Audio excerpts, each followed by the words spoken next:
क्या आपको पता है कि भगवान शिव का घर भगवान विष्णु ने ले लिया था। पौराणिक कथाओं के अनुसार पहले बद्रीनाथ भगवान शिव का घर हुआ करता था। फिर कैसे बद्रीनाथ भगवान विष्णु का निवास स्थान बना और केदारनाथ बना भगवान शिव का घर। चलिए जानते हैं अपने आज के वीडियो में। हेलो एवरीवन, मैं आकृति अग्रवाल आज आपके सामने एक नया वीडियो लेकर उपस्थित। अपने आज के वीडियो में हम बात करेंगे कि कैसे भगवान विष्णु को मिला बद्रीनाथ धाम। तो चलिए बिना देर के वीडियो को शुरू करते हैं, जानते हैं इस बारे में डिटेल में। समूचे विश्व में भारत को एक धार्मिक देश के रूप में देखा जाता है। यहाँ हर धर्म के लोगों को बराबर का दर्जा प्राप्त है। इसी कड़ी में अगर हिंदू धर्म के तीर्थ स्थलों की बात की जाए तो उत्तर भारत के 2 स्थलों के नाम लोगों की जुबान पर आमतौर पर आ ही जाते हैं। जी हाँ, हम बात कर रहे हैं बद्रीनाथ व केदारनाथ के बारे में। वैसे तो ये दोनों ही स्थल महत्वपूर्ण है, लेकिन अगर बात बद्रीनाथ धाम की करें तो उसका एक अलग ही स्थान है। इसे धरती पर बैकुंठ तक कहा जाता है। हिमालय पर्वत के मध्य में यह पवित्र निवास स्थान बसा हुआ है। बद्रीनाथ मंदिर भगवान विष्णु को समर्पित मंदिर का एक समृद्ध इतिहास, विशेष वास्तुकला तथा इसके साथ ही कई कहानियां भी जुड़ी हुई हैं। जैसे जो जाए बद्री वो ना आए औदरी, अर्थात जो व्यक्ति बद्रीनाथ के दर्शन एक बार कर लेता है उसे माता के गर्भ में दोबारा नहीं आना पड़ता।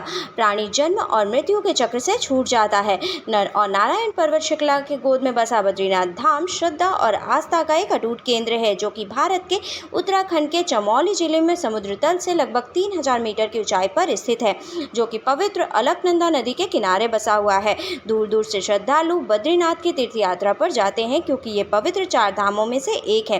क्योंकि यहाँ भगवान विष्णु साक्षात निवास करते हैं और इसलिए बद्रीनाथ को बैकुंठ भी कहा जाता है। अलकनंदा नदी में ही तप्त कुंड है, जिसमें स्नान करने के बाद श्रद्धालु भगवान बद्रीनाथ के दर्शन करते हैं। बद्रीनाथ भगवान की मुख्य मूर्ति शालिग्राम शिला के द्वारा निर्मित की गई है। कहते हैं बद्रीनाथ क्षेत्र में बद्री यानी कि बेर की लतर थी, इसलिए इस क्षेत्र में स्थित इस मंदिर का नाम बद्रीनाथ पड़ा था। इस धाम के निर्माण की यदि बात की जाए तो अनादिकाल से स्थापित इसे माना जाता है, जिसकी पुनर्स्थापना जगत गुरु आदि शंकराचार्य जी के द्वारा करवाई गई थी। बाद में रामानुज संप्रदाय के स्वामी भरतराज की प्रेरणा से गढ़वाल नरेश ने 15वीं शताब्दी में इसका विस्तार किया। इस मंदिर में सोने का एक छत्र और एक कलश भी दिखाई देता है। कहते हैं कि इसे इंदौर की महारानी अहिल्याबाई ने चढ़ाया था।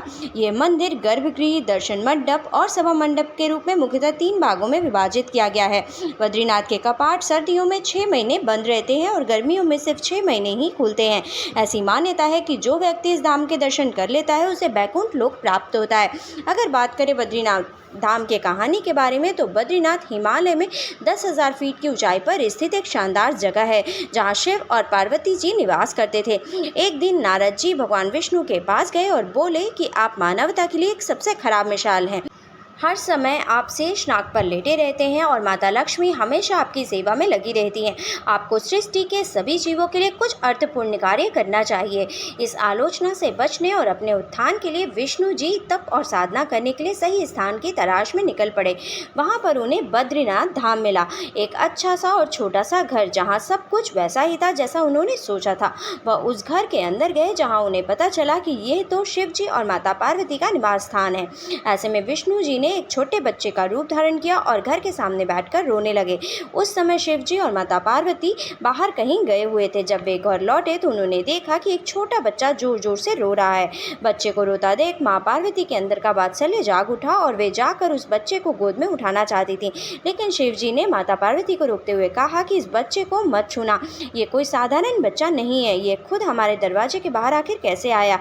आसपास कोई भी नहीं है, माता पिता के पैरों के निशान भी नहीं है। माता पार्वती ने कहा कि आप कुछ भी कहें, लेकिन मेरे अंदर कि ममता इस बच्चे को रोते हुए नहीं देख सकती। और इतना कहकर वे बच्चे को घर के अंदर ले गईं और बच्चे को दूध पिलाकर चुप कराकर माता पार्वती बच्चे को छोड़कर शिव जी के साथ पास ही गर्म पानी के कुंड में स्नान करने चली गईं। लौटकर आई तो देखा कि घर का दरवाजा अंदर से बंद था। माता पार्वती हैरान रही कि आखिर दरवाजा किसने बंद किया। शिव जी बोले, मैंने कहा था इस बच्चे को मत उठाना। पार्वती जी ने कहा, अब हम क्या करें? शिव जी के पास 2 विकल्प थे, उसे जलाकर भस्म कर दें या फिर दूसरा कहीं और चले जाएं। उन्होंने कहा, चलो कहीं और चलते हैं, क्योंकि ये तुम्हारा बच्चा है, इसलिए मैं इसे छू भी नहीं सकता। इस तरह से शिवजी रहने के लिए भटकते हुए सही जगह ढूंढने लगे और आखिरकार वे पहुंचे केदारनाथ धाम में और वह बालक जो भगवान विष्णु ही थे वहीं निवास करने लगे। इस तरह से भगवान विष्णु ने भगवान शिव के घर को अपना घर बना लिया। और अब बात करते हैं बद्रीनाथ मंदिर के कुछ ऐसे रहस्यों के बारे में जो शायद आप नहीं जानते हो। अगर बात करें बद्रीनाथ मंदिर के रहस्यों की तो इसमें सबसे पहले नंबर पर आता है यहाँ की मान्यता है कि आज भी ग्रीष्मकाल में 6 माह भगवान बद्रीनाथ की पूजा मनुष्यों द्वारा की जाती है तथा शीतकाल में 6 माह भारी बर्फ गिरती है, जिस वजह से मंदिर के कपाट बंद रहते हैं और स्वयं नारद जी यहाँ पर विष्णु जी की पूजा अर्चना करते हैं। मान्यता है कि शीतकाल में जब मंदिर के कपाट बंद हो जाते हैं, अखंड ज्योत यहाँ तब भी जलती रहती है तथा नारद जी पूजा और भोग की व्यवस्था करते हैं। इस क्षेत्र को आज भी नारद क्षेत्र के नाम से जाना जाता है। इसके बाद दूसरे नंबर पर आता है बद्रीनाथ मंदिर के प्रमुख पुजारी दक्षिण भारत के मालाबार क्षेत्र के वंशजों में से उच्च कोटि के परिवार से होते हैं, जो कि रावल के नाम से जाने जाते हैं। सिर्फ रावल को ही बद्रीनाथ की प्रतिमा छूने का अधिकार होता है। बद्रीनाथ धाम भले ही भगवान विष्णु का है, लेकिन इस क्षेत्र पर माँ लक्ष्मी भी बराबर का अधिकार रखती हैं। माँ लक्ष्मी ही हैं जिनकी वजह से यहाँ के पुजारी यानी कि रावल एक स्त्री का रूप धारण करते हैं।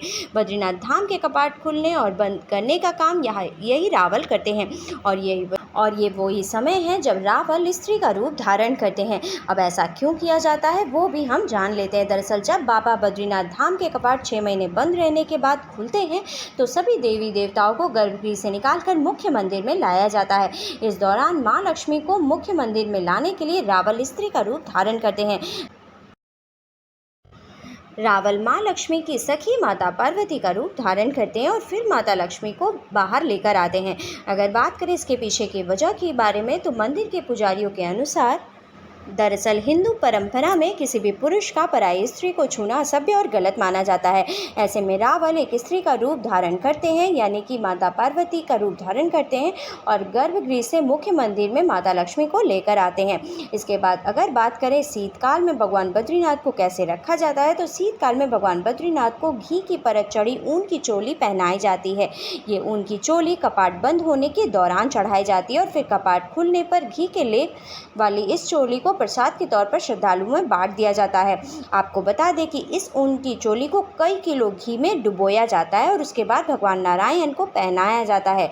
शीतकाल के 6 महीने भगवान नारायण इस चोली को पहनते हैं और आश्चर्य की बात यह है कि इस चोली पर लगा घी कभी भी जमता नहीं है।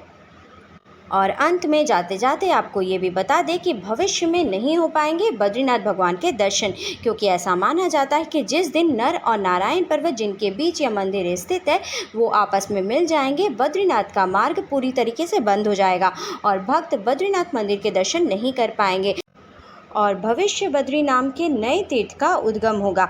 आज के वीडियो में इतना ही। हमारी आज की वीडियो आपको कैसी लगी हमें कमेंट करके ज़रूर बताइएगा और अगर आपने कभी बद्रीनाथ भगवान के दर्शन किए हैं तो अपने एक्सपीरियंस भी हमसे कमेंट में ज़रूर शेयर कीजिएगा। आज के वीडियो में बस इतना ही। For more such interesting video like and subscribe my channel.